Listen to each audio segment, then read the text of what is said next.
Okay, hi there. I'm Kara. I'm creating this video because I want to talk a bit about this genetic well, it's not a disease, it's a disorder called ring chromosome 20, and it more or less causes you to have epilepsy as a side effect, having seizures. Right, so I think to start off with, I'm going to talk about why most of you probably haven't heard of it. Right, so as I mentioned, ring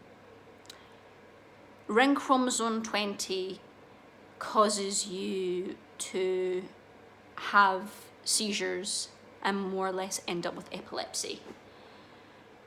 So, ring chromosome 20 is when every one of your 20th chromosomes is, instead of being straight, is a circle, like a ring.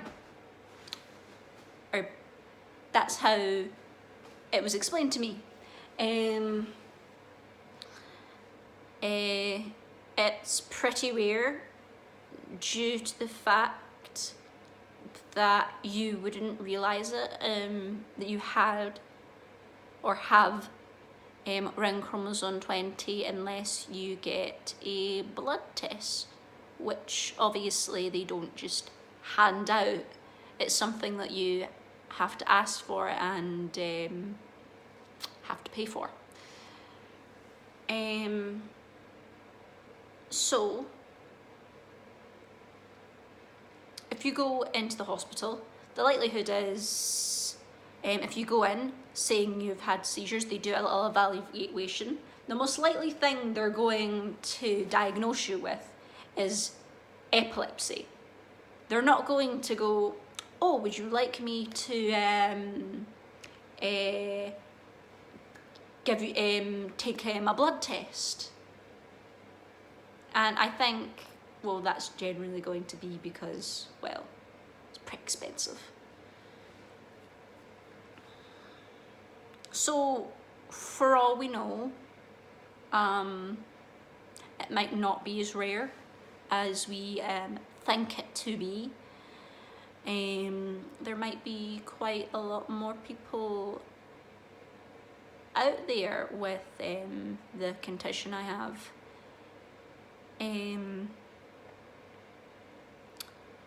Now, I would like to talk a bit about the people and how it affects our lives. Personally, and I know this from talking to other people that I know, well, the few that I know with my condition, is that whenever you go out, there always, no matter whether you like it or not, has to be there someone there to more or less, escort you. And I've found that talking to people that this is the biggest issue we have with our condition, especially when you get to a certain age and you just kind of want to go out and do your own thing and you can't really, so it's kind of frustrating. Our condition, due to our seizures, just makes things a lot more complex, I would say. Like, for example, like maybe complex isn't the best word. We can't do things that normal people do. Like, for example, we can't, even if we like cooking, we can't cook without supervision. Let's see, we can't go, if you like swimming, you can't, more or less, you can't go swimming, or unless, you know, you've got someone there, you know, like keeping an eye on you. And then, you know, there are some special cases where, you know, if you've got it really bad and you have, you know, the type of seizures where you fall down.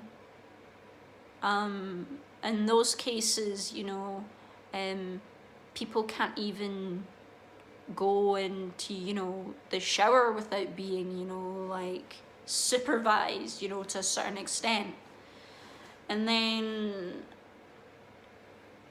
you can't, well, you see things like baths. Baths are a big no. It's like, just,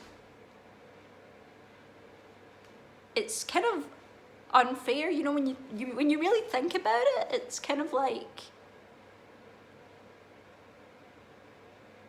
you wouldn't think unless you know, you really thought about it, you know.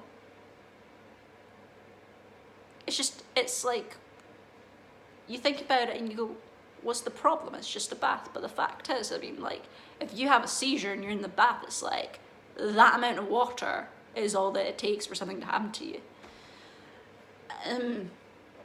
Sorry, that was getting a wee bit morbid there. I apologise.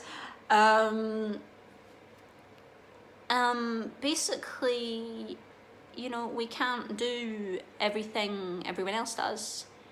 Like getting a job,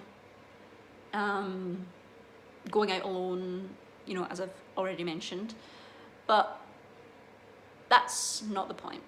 The point is, I just wanted to let people understand, you know, how, you know, we live. Let's see, I just want to raise awareness that this is how we live. And you see, the people that I've mentioned, the few people that I know, that I talk to, these people are literally the most creative people I've ever met. Like, I know two people, a girl and a boy. The girl, she makes amazing jewelry, amazing, beautiful. And she's got this talent.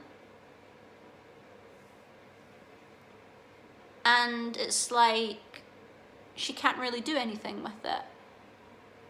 Same for the boy, he's really good at guitar, but it's like, they have these talents and they can't show it to the world. And I think it's unfair. I mean, me personally, I like to draw. Constantly. I practically mass produce drawings. I'm pretty sure if I looked in my cupboard upstairs, I probably like got, I don't know, 40 sketchbooks. And it's like, I've got nothing to, you know, to do with it. It's just sitting there collecting dust. So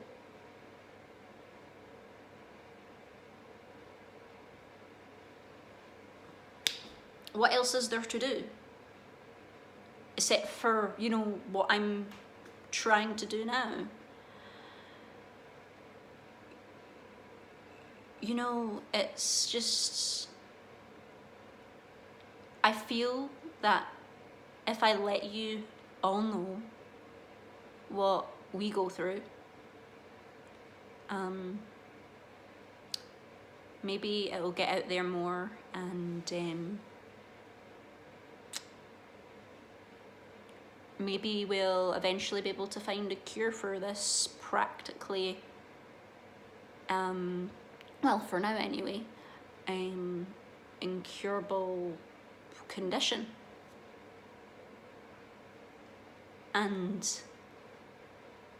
all of us, me and the people I know, and probably countless people that I don't know, would be very thankful. Thank you for listening. If you've made it to this point in the video, please like and subscribe to Iris Vortex, and please just spread the word about this, please. Thank you. Bye.